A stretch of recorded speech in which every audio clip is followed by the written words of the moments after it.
আপনার বাবা নামাজ পড়েন, আপনি কেন নামাজ পড়েন একদিন চিন্তা করছেন? আপনার মা বোরখা পড়েন, আপনি মেয়ে হয়ে বোরখা পড়েন একদিনও চিন্তা করছেন? আপনার দাদা আপনার নানা ভুলেও পশ্চিম দিকে ফেরে না, আপনি নাতি হয়ে আল্লাহকে ছাড়া থাকতেই পারেন না, একদিনও চিন্তা করছেন? আপনার বড় ভাই দাড়ি রাখে না, আপনি কেন দাড়ি রাখছেন একদিনও চিন্তা করছেন?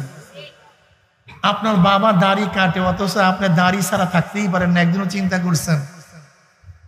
একদিনও চিন্তা করেন না।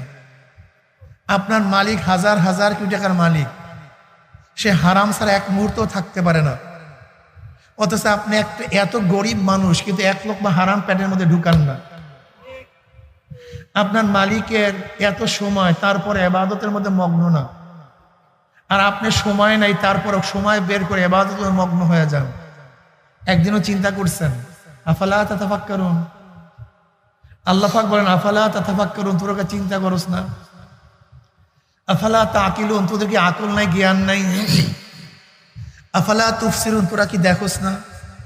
তোর সামনে এত ঘটনা, তোর ডাইনে ঘটনা, বামে ঘটনা, পিছনে ঘটনা, হাজারো নিদর্শন সব জায়গায়, তুই কি দেখোস না? তুই কি অনুভব করস না? ওই ব্যক্তি এত কাছে থাকা সত্ত্বেও আসতে পারে নাই, আপনি এত দূরে থেকে আসছেন কিভাবে? নিশ্চয়ই আল্লাহ পাক রব্বুল আলামিন তৌফিক না দিলে আপনি এবং আমি কিন্তু আসতে পারতাম না।